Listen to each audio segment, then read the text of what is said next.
Yo, welcome to another video.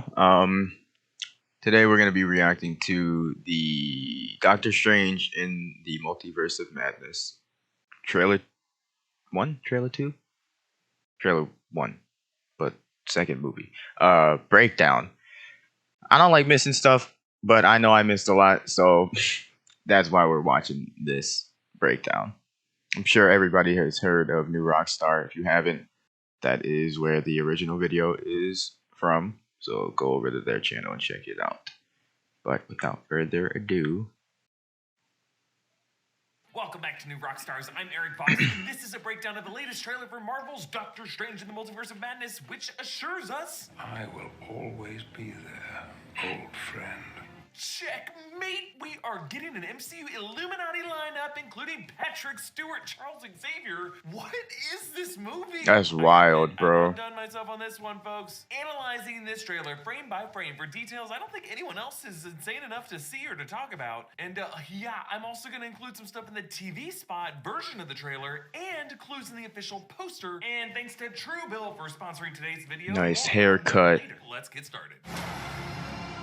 Every night, I dream the same dream. And then,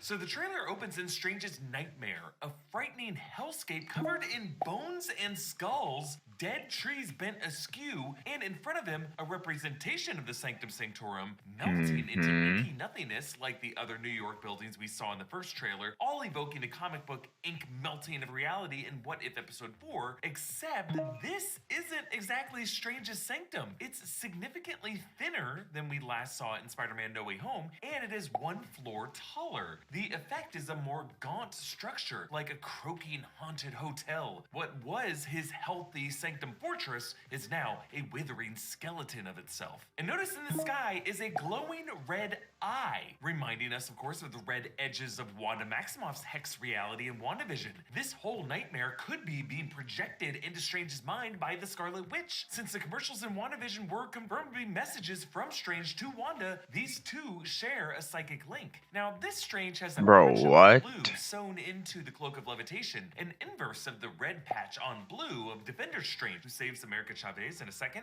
Blue versus red seems to be an important point of contrast in this film. Strange has been shifted from his normal red tones to blue tones, along with a lot of the settings in this to signal passivity, all to contrast Wanda Maximoff's red chaos and violence. Now, on the other side of the sanctum doors, there's a reverse shot of Strange's entrance from the first trailer. Now we see how the stormy sea has claimed the whole sanctum structure, save for the central staircase, which now extends up and up and up into nowhere like a trick luring one to heaven, except it's not. It goes into this hellish red eye. And at the base of this staircase, these weren't there the past times we saw the sanctum. Now these two statues, one male, one female, both bearing torches, may be representing the Maximoff twins. Then a teacup shatters. How the hell, bro? What, bro? The wheel of an old wheelchair. I don't get it. Isn't exactly the wheelchair of Professor X from the X-Men films, but I suspect a lot is going to be changing for whatever cameos show up in this film. Then America Chavez gets strung up in front of a star portal, which, if you look closely, opens up to endless more star portals within that portal. This is her best known power, to kick open these star-shaped portals, and we might actually be seeing the origin of her powers right here. We actually saw this same setting in the first trailer. I think it is her home reality, the Utopian Parallel. In the comics, the Utopian Parallel faces destruction from black holes, so her mothers sacrifice themselves, their particles dispersing throughout the multiverse, and the creature attacking her here may be, go with me on this, the Demiurge, who is the embodiment of Earth's sentient life, and in the comics, the original source of her powers, and we should mention, is one final form of Billy Kaplan, Wiccan, Wanda Maximoff's son, which could be how this film ties the fate of Wanda and her sons to the God America Chavez. damn, bro. There's so much shit I don't know about. Like, what is he talking about? Demonic Actually, another possibility here, this entity's ribbony appearance, like glowing electrical tape, could connect to Strange's spell, the Crimson Bands of Cyttorak, which he used to restrain Thanos in Infinity War, which could make this fella maybe Cyttorak himself. Now, the TV shot actually showed in this moment an alternate Defender Doctor Strange, hair tied back in a ponytail with stripes, saving America Chavez from this thing, using what looks like a three-dimensional version of Strange's normal flat Eldritch magic to hold off the entity, which would then lead to the shot we see in this trailer of that same ponytail Doctor Strange tumbling through a star portal. Bro, I didn't. Upside down to find us back with our Doctor Strange in bed, but couldn't even tell that was him because his hands are fully healed. When in past films, Strange's hands are always meant to be forever scarred and weak. There's an iPad left open on his bed, coffee filters into test tubes on his nightstand. Strange said in this part of the trailer that he has the same dream every night. Hell Sanctum, his alternate self saving a kid, and then the nightmare begins. So the nightmare might be this reality that he wakes up into, a reality where he never became a sorcerer, he never injured his hands, and really just aged into a lonely douchebag falling asleep with his Pornhub tab still open. Moving on. Wow. That would. You know, the very first assembly of photographs to create a motion picture was a 2-second clip of a black man on a horse. That would be crazy, bro. They're too good at like deceiving normal niggas, bro. Like niggas that don't know nothing about comics and like about the multiverse. Like, why would I think that isn't the normal Doctor Strange? There's no reason why I wouldn't think that. The nightmare begins.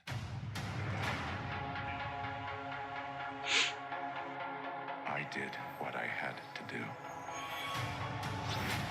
Now, when Strange says the nightmare begins, we should also acknowledge the possibility that the demonic entity Nightmare could be the villain of this film, as this idea was floated by the original director Scott Derrickson. The Marvel Studios title card turns purple and has tentacles snaking across the letters, evoking the limbs of Gargantos, but also one of the multi-limbed creatures in What If, which this movie seems to be showing the live-action versions of. In fact, on the poster for this film, in the lower right corner, one broken shard of glass shows the shield of Captain Carter, hinting that Haley Atwell may show up in this film as a live-action version of that character. Then Dr. One Strange shard of enters glass. red orbs. If you look closely, they are coming from the Darkhold on the floor there. That's Marvel Lore's Book of the Damned that appeared on WandaVision, first in Agatha's possession before it was claimed by Wanda. That's why the magic he conjures is now red like Wanda's chaos magic, as we saw her conjuring in that final WandaVision scene. We could be seeing a depiction of the various universes being connected in this movie, with Doctor Strange trying to locate one world in particular. And in the foreground of that shot, that looks like that is Wanda Maximoff standing there with him. But then Strange, suddenly afraid, slams all this magic back into the book as if he's trying to hide it from the person in the room with him. And on that page, you can see a triangle, perhaps a symbol of Marvel's Illuminati, a location he wants to hide from Wanda Maximoff, for reasons I'll get to later as we move on. To protect our world.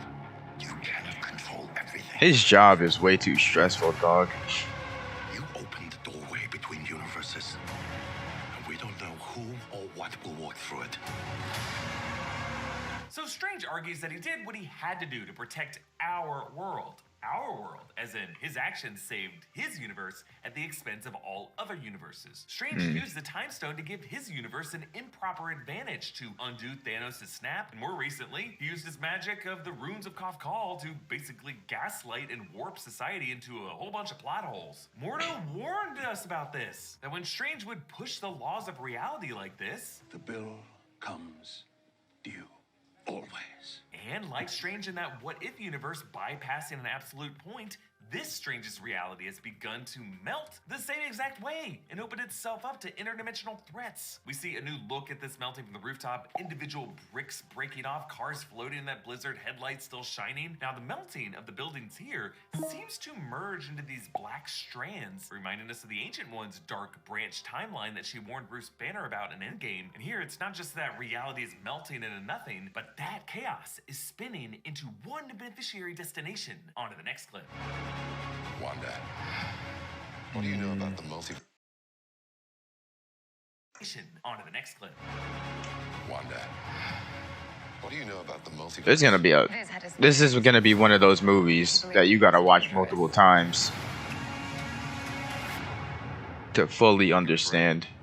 So we and see everything. Holding the seance in the Camartage courtyard. We know that's where it is because you can tell from the statues behind her in the floor beneath her, the same tiling that we see beneath that Minotaur sorcerer later. We get a better look of him in this trailer. This is Rintrah from the comics. But yes, the Scarlet Witch is probably the one attacking Camartage because actually in the TV spot, the sorcerers in that courtyard raise their shields to some floating figure overhead. I'm pretty sure that is Wanda. Now compared to her look at the end of WandaVision during the seance, her Scarlet Witch wardrobe has evolved. Her sleeves now cover her arms fully, and darker tones streak through her chest piece and her tiara. Also, as we pointed out before, the tips of her fingers are black, similar to Agatha's fingers when she would use dark magic. And I like this right as we hear Strange say, Wanda. A shockwave blows out from her body. Now, in her orchard, if that is what it really is, Wanda tells Strange that Vision had theories about the multiverse that was dangerous. So, despite Vision warning Wanda, she still created an alternate reality in that Westview hex, and now continues to peer through alternate universes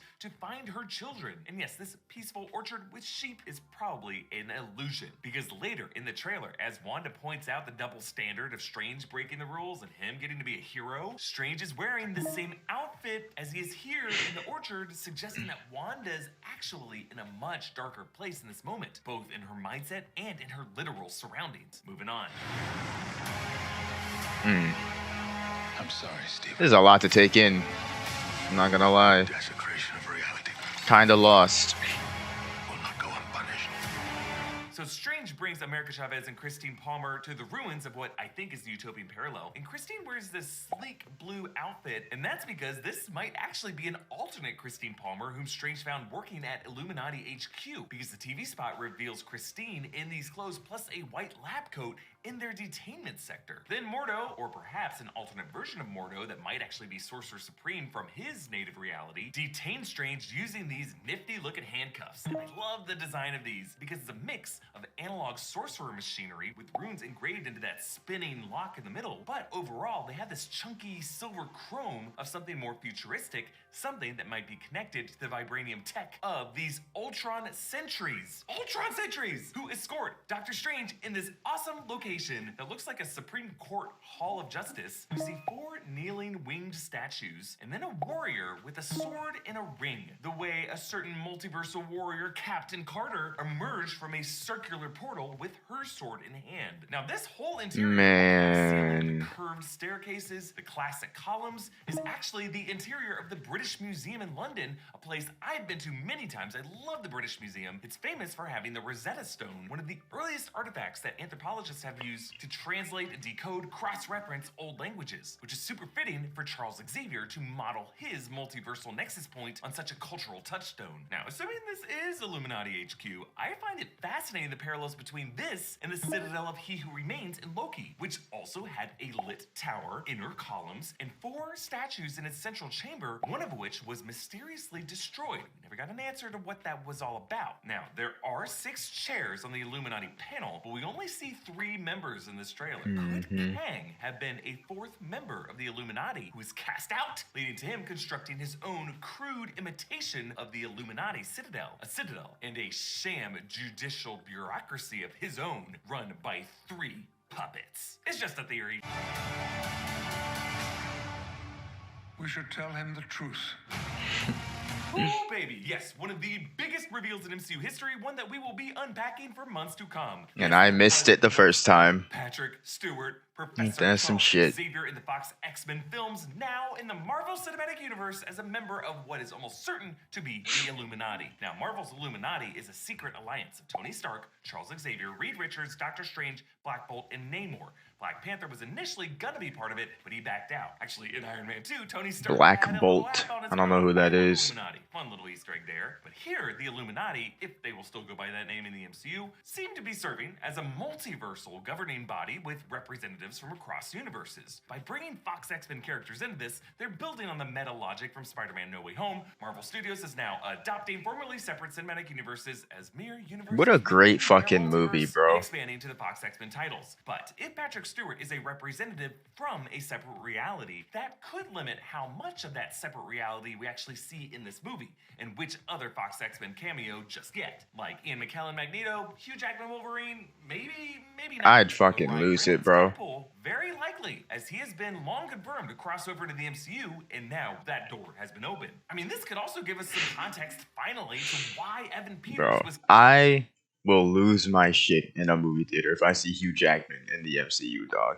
Deadpool's fire too, but Hugh Jackman, like, nobody even knows if this dude wants to come back as the Wolverine, bro. Cast as Wanda's brother Pietro in her Hex. Now, yes, the show producers did say this is just a Ralph Boner joke, but the logic is all in place now. We never saw Ralph after Wanda's Hex, so it could just be as simple as Wanda's ability to warp reality might have caused her to pull the likeness of a Pietro from the nearest adjacent universe. Like if Tom Holland Peter Parker were to die in the MCU and Wanda Maximoff wanted to create a pocket reality where Peter was alive once more, the Peter in that Hex might look like Andrew Garfield. If that makes sense to you, Evan Peters actually being Pietro from his Fox X-Men timeline, crossing over into WandaVision could make an equal amount of sense. Now, meanwhile, I don't know if this is the Charles Xavier from the exact Fox X-Men timeline, whatever that was at the end of that series, because one thing that was clear is that Charles Xavier died in the year 2029 in Logan after it was revealed he accidentally killed all the X-Men,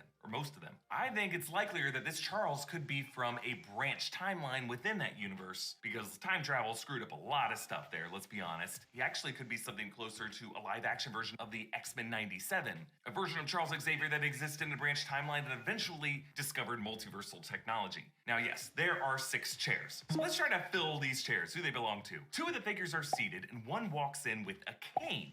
So I'm wondering if this could be Charles, who in this form has found his ability to walk once more. Now, the seated figure on the left wears a form-fitting suit that you could say looks a lot like the vibranium armor of Black Panther. And yes, this Illuminati lineup may include a new actor playing a variant T'Challa. However, I think this particular figure just looks a bit more slender in the arms, like Reed Richards. But that would also be less likely to be John Krasinski. Yeah, let's be honest, he's jacked Ryan. But let's slide over to that other seated figure who is hooded. Could this be Sorcerer Supreme Mordo? Or alt-reality Photon or Spectrum Monica Rambeau? Or were those Ultron sentries a clue that one member of this panel is actually Ultron Infinity from What If? Or that brilliant ship of Theseus White Vision from WandaVision? But my favorite version of this would be this could be a reality in which Tony Stark's Ultron protocol actually succeeded instead of turning on him, which led to him being able to evolve into the superior Iron Man, one played by Tom Cruise? I mean, we've heard this speculation for years, and now it just seems all possible, doesn't it? But let's focus on what Charles actually says here. Nothing against Tom Cruise, but What truth? The truth that Strange maybe didn't do anything wrong? Robert Downey Jr. is just that nigga. Or that all of this is just some Kang exposed sham organization? Perhaps, but I think the truth here is that the MCU that we have loved all these years is not the core reality of this multiverse. That instead, we have actually been living in an incomplete post-House of M reality, where mutants have been erased this whole time. We just didn't see it as anything wrong. And now, it is time to fix that. Let's move on. Is that a fucking dinosaur? Hold on. What the fuck? I deadass did not notice that the first time I watched it. Things just got out of hand. Okay, some real bonkers shit here. Doctor Strange and America Chavez fall through a reality with dinosaurs, a T-Rex fighting a Triceratops, but then to top that, they insanely smash into an animated cartoon reality. This could be one way doors open to crossovers with What If. This could actually be how the animated Captain Carter gets roped into this. Then Strange and America explode into cubic puzzle pieces. A visual that looks like a mix of Drax's Reality Stone hit in Infinity War and Joe Quesada's art of the Scarlet Witch on the House of M variant cover. Some of their blocks look like stones from a statue, and you can actually see the rows of Steven's individual teeth still intact in his gums on each block. On to the next clip. Oh my god, bro. I can't wait to see that fight. And it better be longer than like 30 seconds. These niggas throw like one blast at each other and then run away. I'm Looks gonna like be Wanda pissed. will invade Illuminati HQ and get into a huge brawl with someone who looks like they're going binary the way Captain Marvel does. But if you look at that person closely, this is a woman of color. Now, I know some of you think this is Tom Cruise with a goatee, but that's just a contouring of her cheeks. Tom Cruise's figure is not this womanly, folks. This is definitely either Monica Rambeau or her mother, Maria Rambeau. Maria Rambeau's call sign was Photon, and in the main MCU, she died of cancer during the blip. But in WandaVision, Monica Rambeau powered up into the superhero we assume will either be Photon or Spectrum, and the moment that happened, her body was split into several alternate selves as she passed through that hex wall. And I think one of those alternate selves could be this one we are seeing now. And if you think about it, Monica fighting Wanda seems to be the most epic collision, considering these two were both there for the Battle of Westview in WandaVision. Then we see the attack on Kamar-Taj in the tea room that we saw in the 2016 film, including Master Hamir returning from that film. Then a close-up of America Chavez gives a good look at her wardrobe. Stars embroidered on her jean jacket, along with the phrase "Amor es amor," love is love, and a flag pin signaling some LGBTQ plus representation. Gargantos throws the bus with an ad. I hope I'm not the only one that has no idea who that is.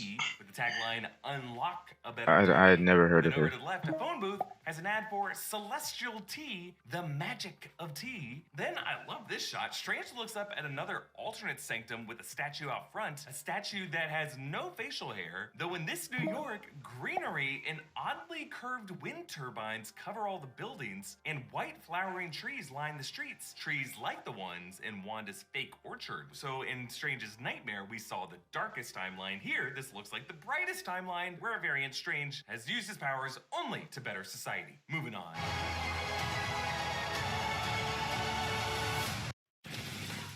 Want to make your GGs more rewarding? Complete daily missions in Apex Legends to collect What the points. fuck? Moving on.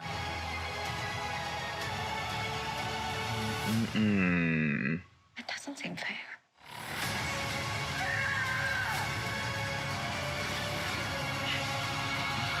He was getting active, bro. Wandas meet each other, and this is Wanda's Westview house in WandaVision. You can see two scooters in the background belonging to her sons, Billy and Tommy. One of their baseball gloves on the floor there. But this place is wrecked. The staircase handrail, the balusters are broken, as if there was a fight between these two Wandas. And the standing one is the one who is barefoot. Youch! I actually wonder if this kneeling Wanda tried to recreate the Westview hex to have her children once more, but failed. And now, defeated, she's letting the darker side of her identity take over. If you think about it, the last time we saw her in WandaVision, her consciousness was split into two conscious selves. Something people who astrally project normally can't do. There was one in casual wear brewing tea, and then the other one in the Scar the Witch form searching for her kids actively. Now, I am wondering which of those two is actually the deadlier threat. The one who's searching for her kids, or the one who's just sipping tea, not giving up?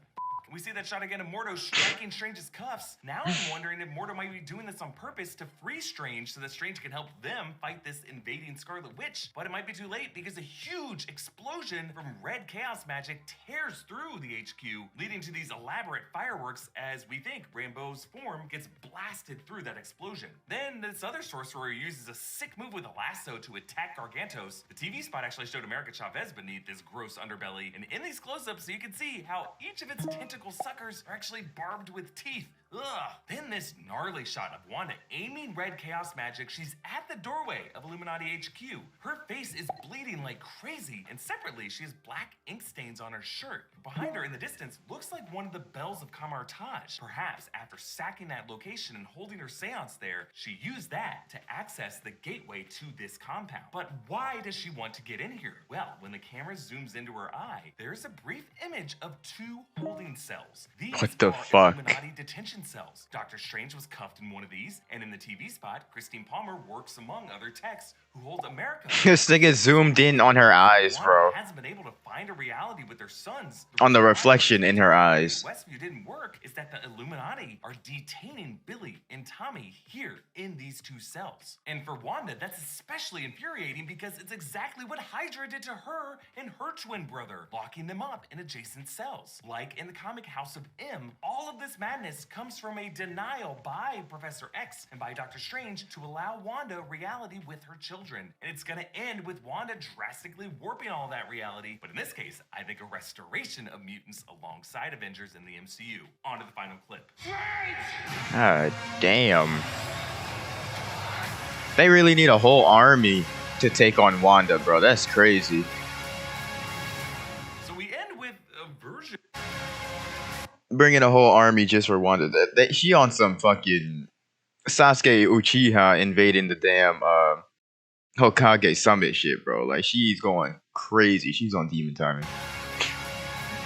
She is on timing. A version of Doctor Strange and Wong on this snowy mountaintop trying to rein in these demonic figures. These beings look like they're actually made of the same inky texture that the buildings and the other surfaces are melting into, as if this is the chaos that it's all bleeding into. Now, the TV spot actually shows Strange facing another peak across the way with some winged devil at the peak of it. That spot also shows a close-up of Strange, whose face is rotting away, looking a lot like his zombie Strange self in What If Episode 5. I pointed out because the TV spot also includes a shot of Wanda looking especially zombie-like. Now, while Zombie Strange in that episode got devoured by ants, Zombie Wanda survived, and she returned in the final episode. Is that a voice crack? I don't know if these are zombies as much as they're just animated corpses, but it is insane to see their souls so strong that they can keep their bodies intact long after their flesh should have expired. The final shot shows this rotting Strange blocking a rift into darkness. Dozens of inky skeletons trying to shove out past him as skeleton arms fan out behind him,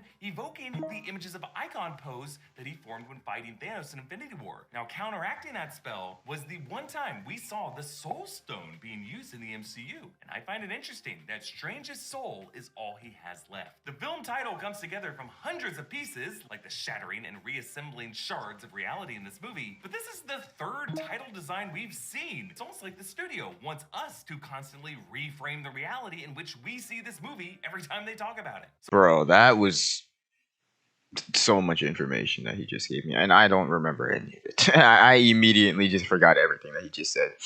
I don't remember the girl that's the star portal, something like that, bro. I already forgot. But Wanda does seem to be the main threat of the movie. That was just something I wasn't clear on. I wasn't sure if it was her or they were gonna team up and fight something together. But she's different. She is built different in this movie. The loss of her kids is something, like, I can't blame her, because I mean, she lost her kids, bro. But I'm sure that any mother with her abilities would be trying to get them back. But yeah, she's going crazy. So I am going to go and process all of this information. If you enjoyed my reaction, feel free to hit the like button, subscribe, and share. And I will see y'all in the next one.